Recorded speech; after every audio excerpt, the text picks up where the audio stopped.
Hello students, government college Rajgarh द्वारा संचालित online classes में आपका स्वागत है। आज हम बीए पार्ट सेकंड में प्रथम पेपर में ब्रिटिश संविधान का अध्ययन करेंगे। ब्रिटेन यूरोप के उत्तर पश्चिम में स्थित है। जनसंख्या की दृष्टि से ब्रिटेन एक बड़ा देश नहीं है, लेकिन राजनीतिक अध्ययन की दृष्टि से ब्रिटेन के संविधान का विशेष महत्व है। हम ब्रिटेन के संविधान का विकास देखेंगे। ब्रिटेन का संविधान लिखित न होकर एक लंबे समय तक विकास की परंपरा के द्वारा विकसित हुआ है। ब्रिटेन के संविधान का विकास 1400 वर्षों के आधार पे उन्होंने अपना वर्तमान स्वरूप प्राप्त किया है। ब्रिटेन के संविधान को विकास को हम 6 युगों में या 6 भागों में बांटा जा सकता है। पहला है एंग्लो सैक्सन काल।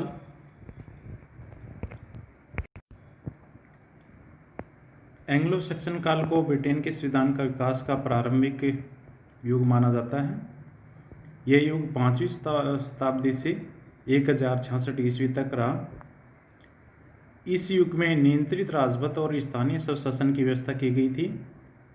इस समय राजपद नियंत्रित होता था, उस पर विटन जोट या विटन का नियंत्रण होता था, जिसमें ब्रिटेन के प्रभावशाली सामंत, सरदार और बिशप को शामिल किया जाता था।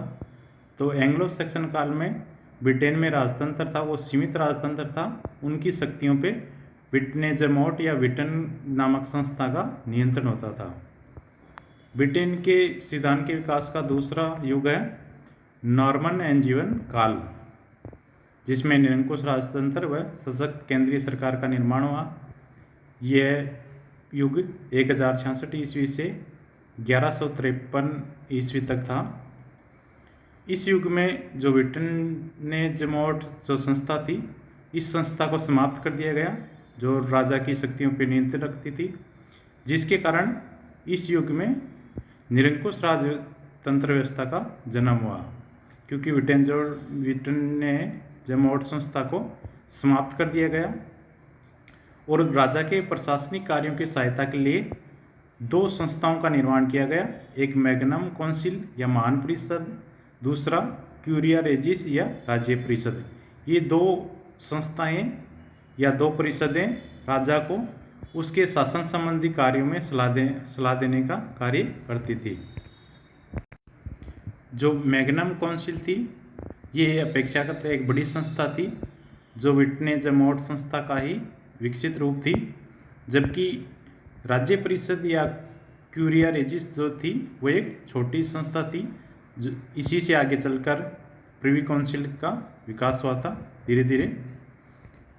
ब्रिटेन के संविधान के विकास का तीसरा युग है प्लेंटेगेनेट, जो 1153 से 1399, और लंकास्ट्रियन काल 1399 से 1445। इस युग में विभिन्न प्रकार की वैधानिक संस्थाओं का उदय ब्रिटेन में हुआ। इसमें जो क्यूरिया रेजिस थी, जो राजा को सलाह देने का कार्य करती थी, इसका जो प्रशासनिक और जो न्याय संबंधी कार्य थे, इनका विभाजन कर दिया गया तथा 2 अलग अलग संस्थाओं को प्रशासनिक और न्यायिक कार्य सौंप दिए गए। एक थी प्रिवी काउंसिल, जो प्रशासनिक कार्यों के संबंध में सलाह देती थी। दूसरी एक्सचेकर, जो न्याय संबंधी कार्य करती थी। इसी युग में राजा जॉन को अधिक कर की आवश्यकता हुई, अधिक धन की आवश्यकता हुई, जिसके कारण उन्होंने अधिक कर लगाने के लिए जनता के प्रतिनिधियों को बुलाया। और उसी समय ये सिद्धांत प्रचलित हुआ कि प्रतिनिधित्व के बिना कर नहीं लगाया जा सकता। तो सम्राट जॉन के समय ये सिद्धांत प्रचलन में आया था। ब्रिटेन में इसी युग में मैग्ना कार्टा या मानवाधिकार पत्र की घोषणा हुई थी। मानवाधिकार या मैग्ना कार्टा 15 जून 1215 को घोषित हुआ था। मैग्ना कार्टा को ब्रिटेन के संविधान के विकास में एक प्रमुख सीमा चिन्ह माना जाता है, क्योंकि इस अधिकार पत्र के द्वारा जो राजा जॉन के समय सामंतों के परंपरागत अधिकार समाप्त कर दिए गए थे, उन परंपरागत अधिकारों को वापस मान्यता प्रदान की गई और धीरे धीरे यही अधिकार सामान्य जनता को प्राप्त हुए। इस युग में पार्लियामेंट का उदय हुआ। 1295 में एडवर्ड प्रथम ने जब कर प्रस्तावों पे सभी वर्गों के समर्थन के लिए पादरियों और सामंतों के अतिरिक्त नगरों के प्रतिनिधियों को भी बुलाया, तब ब्रिटेन में पार्लियामेंट का उदय हुआ। उसको उस समय मॉडल पार्लियामेंट कहा गया था। ब्रिटेन के संविधान के विकास का चतुर्थ जो युग है वो ट्यूडर काल है। इस युग में कठोर राजतंत्र की स्थापना की गई थी। ब्रिटेन में जो पांचवा युग है स्टुअर्ट काल, इसमें निरंकुश राजतंत्र और सीमित राजतंत्र के पक्षों में संघर्ष हुआ। वह लोकतंत्र की आधारशिला ब्रिटेन में इसी युग में रखी गई थी। स्टुअर्ट काल में 1625 में राजा चार्ल्स प्रथम पद पे नियुक्त हुआ। चार्ल्स प्रथम ने राजा के दैवीय और विशेषाधिकारों पर बल दिया तथा संसद के सलाह की अवमानना करना प्रारंभ कर दिया, जिसके कारण संसद में संघर्ष हुआ और 1628 में चार्ल्स प्रथम के समय अधिकार याचना पत्र पे हस्ताक्षर कराए गए चार्ल्स प्रथम से, जिसके द्वारा राजा की शक्तियों पे प्रतिबंध लगाए गए थे। किंतु थोड़े समय बाद ही चार्ल्स प्रथम ने इन अधिकार याचना पत्र के अंतर्गत जो प्रतिबंध लगाए थे शक्तियों पर, उन प्रतिबंधों को मानने से इनकार कर दिया तथा उन्होंने संसद को भंग कर दिया, जिसके कारण संसदीय और जो राजतंत्र के समर्थक थे उनके मध्य आपस में गृह युद्ध हुआ, जिसमें लोकतंत्र के समर्थक जो गुट था उनकी जीत हुई और 1649 में ब्रिटेन में प्रथम बार गणतंत्र की स्थापना की गई क्रोमवेल की अध्यक्षता में। इसी समय ब्रिटेन में लिखित संविधान भी अपनाया गया था। किंतु 1658 में क्रोमवेल की मृत्यु हो गई। ब्रिटेन में गणतंत्र की स्थापना तो कर दी गई, लेकिन जो गणतंत्र था वहाँ के लोगों के स्वभाव के अनुकूल नहीं था। इस कारण 1660 में ब्रिटेन में वापस पुनः राजतंत्र की स्थापना की गई और चार्ल्स प्रथम के पुत्र चार्ल्स द्वितीय को दोबारा राजपद पे राजा बनाया गया।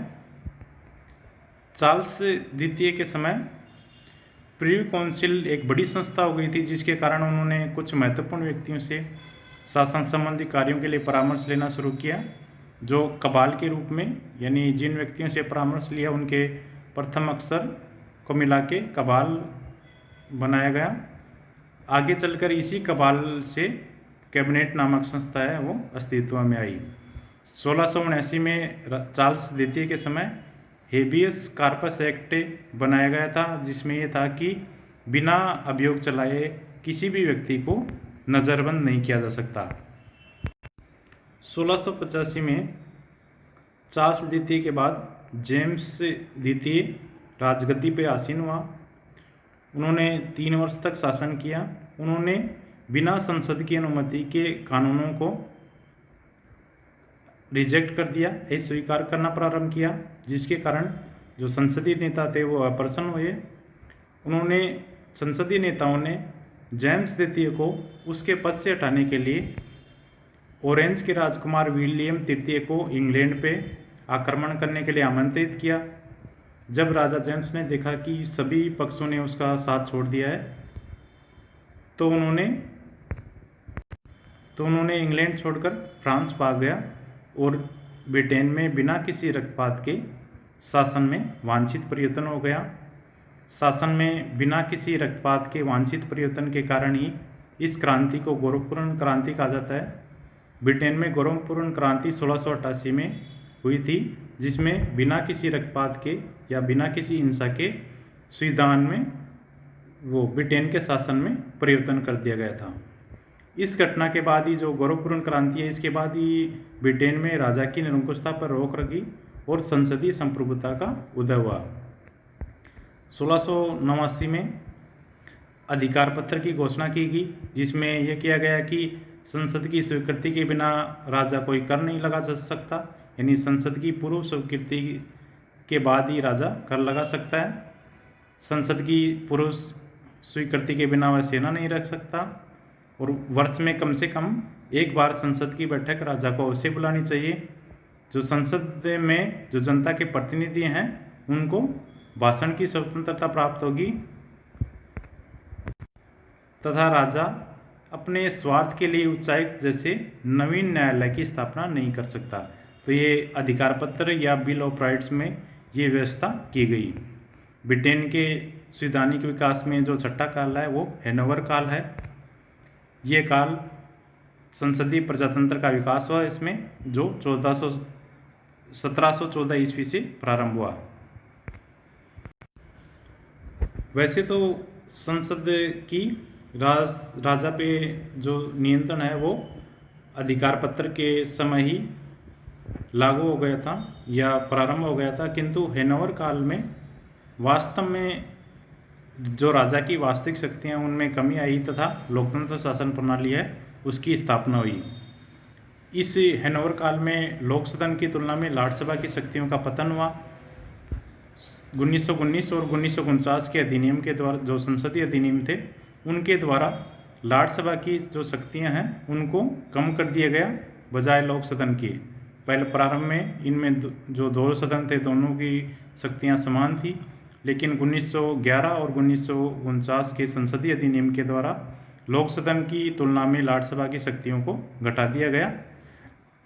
इसी समय मंत्रिमंडलीय प्रणाली का विकास हुआ।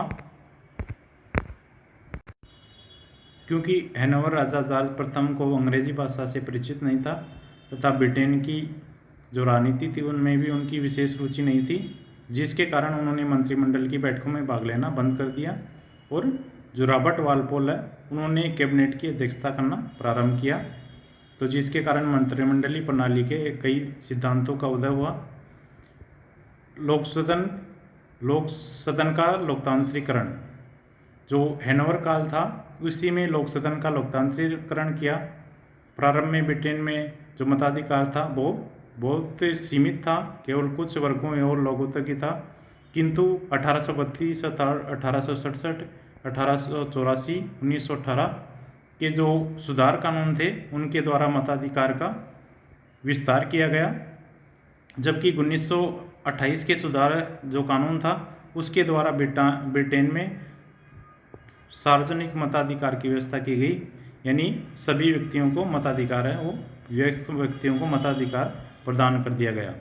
तो ब्रिटेन में हैनोवर काल में वास्तव में जो राजतंत्र है उसकी शक्तियों को नियंत्रित किया और सीमित किया गया, और लोकतंत्र या संसदीय संप्रभुता का विकास है वो 20वीं सदी तक वो परिपक्व हुआ। तो ये ब्रिटेन के संविधान का विकास के चरण थे। धन्यवाद।